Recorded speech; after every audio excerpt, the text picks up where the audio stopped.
মা কি করো? আমি এই যে খামির করে রাখছিলাম, রেস্টে রাখছিলাম। এখন এই দেখো ফুলছে, তুলুরুটি বানাবো। এই যে দেখতেই পেলেন তন্দুরি খামির বানাচ্ছে, আবার দেখাচ্ছি।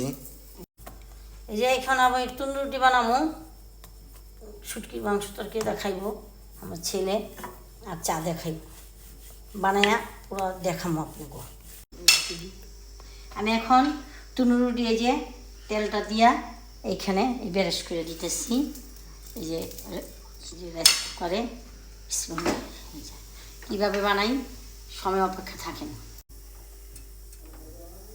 কীভাবে রুটিটা ফুলতেছে দেখেন, লাগাইছে। তো দেখতে পেলেন যে কি সুন্দরভাবে কালার চলে আসলো। আর যাবো না।